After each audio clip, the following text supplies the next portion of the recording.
টাকা 16,000 কোটি টাকা খরচ করে মন্দির বানায়ছ বাবরি। এ পর্যন্ত মসজিদে বাবরি ভেঙে মন্দির বানায়ছ রাম মন্দির। চারানা কেউ পর্যন্ত টিকিট কেটে দেখে না। মুসলমান চলে গেছে ভারতে, কিন্তু দোকানদারি রেখে গেছে।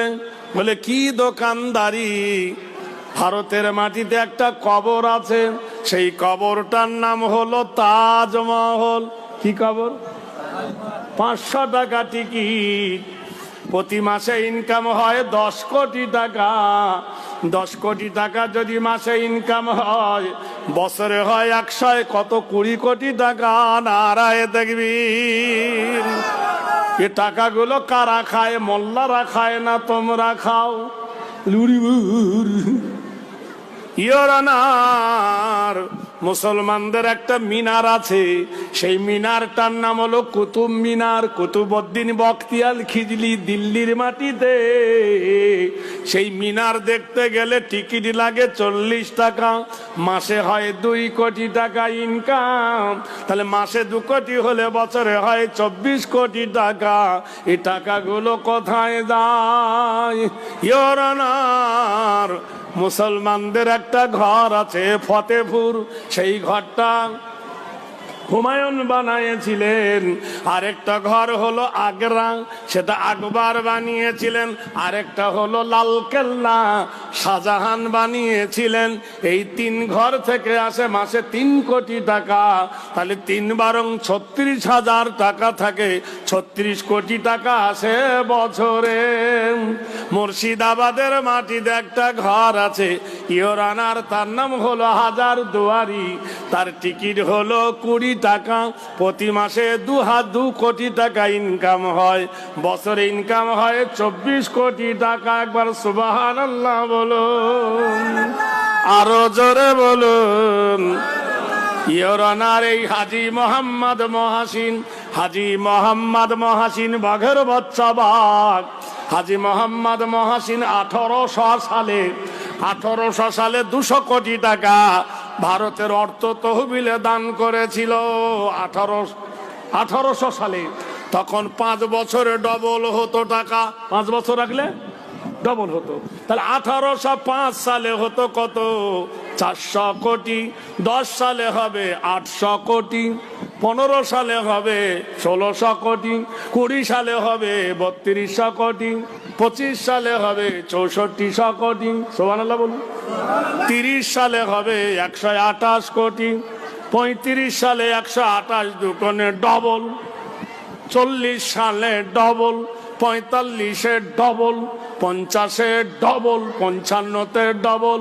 2000 পর্যন্ত হিসাব করে দেখো, তোমার ভারত বিক্রি করিলে হাজী মোহাম্মদ মহাসিনের দান শেষ হবে না।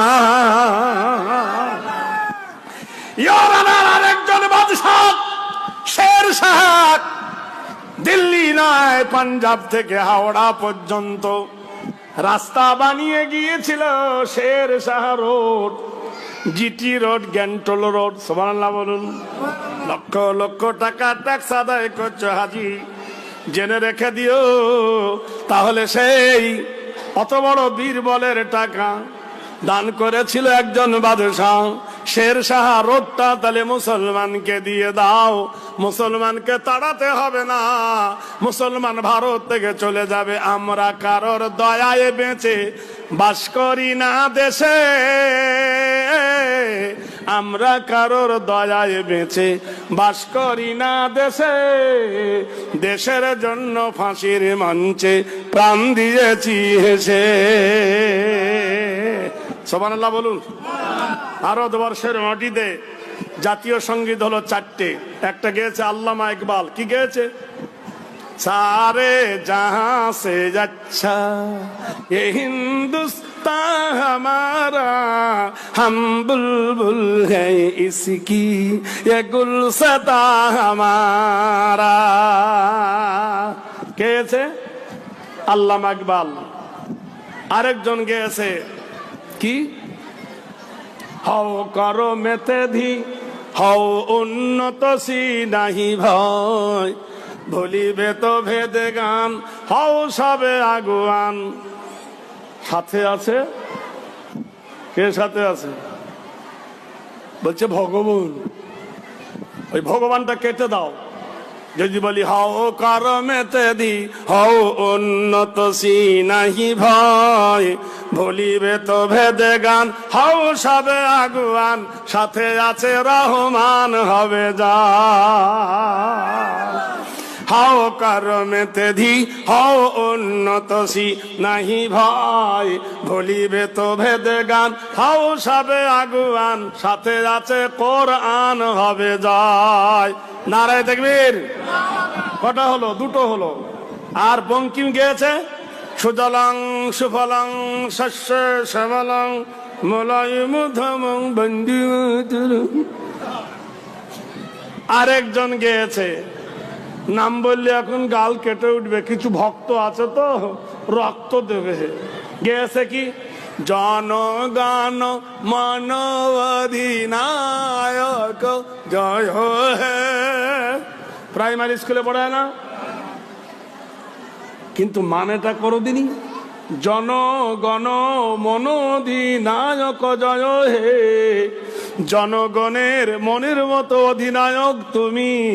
কাকে বলছে? ভারত ভাগ্য বিধাতা, তুমি ভারতের ভাগ্যের বিধাতা। কে তুমি?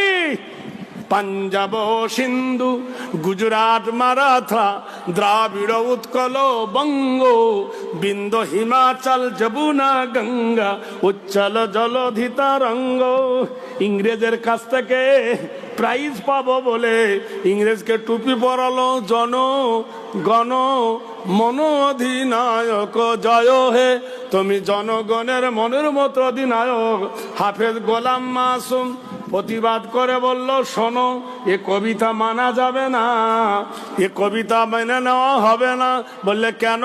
বলে জনগণ মন অধিনায়ক জয় হে। জনগণের মনের মতো অধিনায়ক হলো আল্লাহর নবী।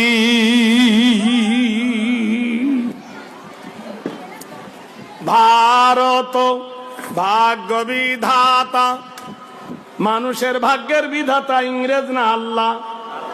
Honor of the day of judgment, the alone who is our chief was the estate, the king of mankind, the god of mankind. মানুষের ভাগ্যের বিধাতাকে, খেতে দেবার মালিককে, রেজেকের মালিককে। এখানে কার কথা বলছে? ভারত ভাগ্য বিধাতা।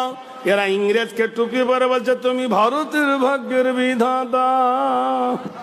পাঞ্জাব সিন্ধু গুজরাট মারাঠা দ্রাবিড় উৎকল বঙ্গ, বিন্দ হিমাচল যমুনা গঙ্গা, উচ্চল জলধি তরঙ্গ। পাঞ্জাব সিন্ধু প্রদেশের যত জমিন আছে সেই জমিনে তোমার নামে ফসল ফলে। নাউজুবিল্লাহ বলুন। জমিনের ফসল কে ফেলায়? وأنزلنا من المعصرات ماء ثجاجا لنخرج به حبا ونباتا। আল্লাহ বলে আমি আকাশ হইতে মুষলধারায় পানি বর্ষণ করি, আমার পানি জমিনে পড়ে, জমিন ভিজে যায়, তোমরা যা বপন করো তার অত্যাধিক ফসল আমি আল্লাহ দিই। তোমার নামে নদীর জোয়ার আসে, নাউজুবিল্লাহ পড়ুন। তব শুভ নামে জাগে, তব শুভ আশিস মাগে গাহে, তব গাথ আউযুবিল্লাহ নাউজুবিল্লাহ। নদীর জোয়ার কার নামে আসে? ওয়ালাহুল জাওয়ারিল মুনশাআতু। আল্লাহ পাক কোরআন শরীফে ওয়ালাহুল জাওয়ারিল মুনশাআতু ফিল বাহরি কালালাম। কুলকুল রবে নদী প্রবাহিত করে কে? জোরে বলুন। ইয়াখরুজু মিন, আল্লাহ বলছে ইয়াখরুজু, নদীর মাটিতে খবর নিয়ে দেখো। আল্লাহ পাক রব্বুল আলামিন কত সুন্দর গারিয়ান, তিনি মহান। ইয়াখরুজু মিনহুমাল লুলু ওয়াল মারজান। দুটো নদী সমানভাবে বয়ে যাচ্ছে। একটা নদীর পানি হলো লবণ, আর একটা নদীর পানি হলো মিঠা। নোনা পানির সঙ্গে মিঠা পানি মেশে না, আর মিঠা পানির সঙ্গে লবণ পানি মিশ্রিত হয় না। এ কুদরত কার? জোরে বলুন আল্লাহ।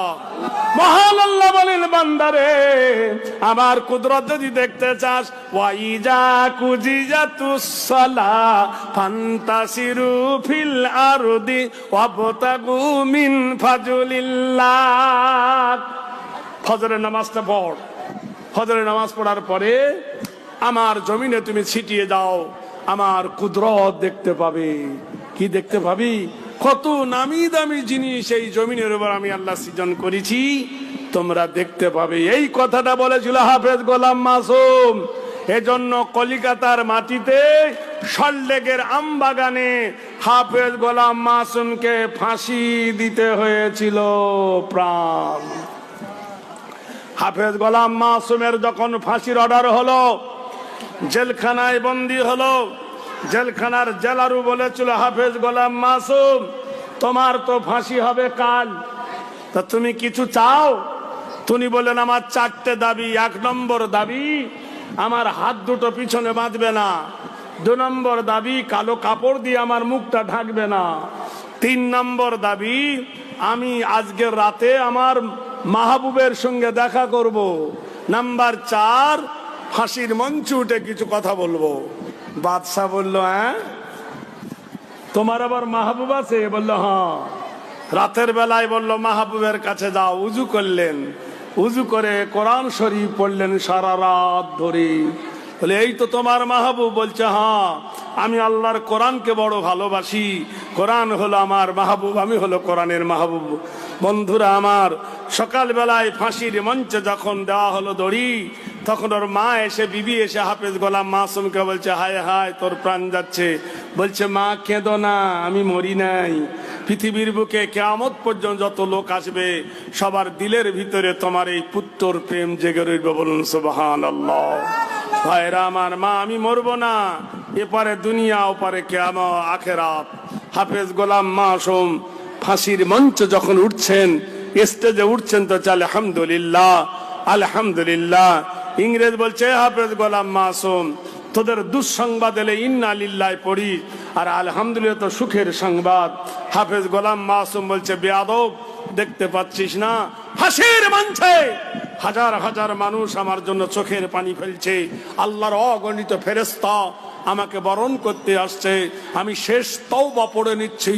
আর তওবা কারীকে আল্লাহ বড় ভালোবাসে। ওয়া গাফিরিজ যাম ওয়া কাবিলিত তওব।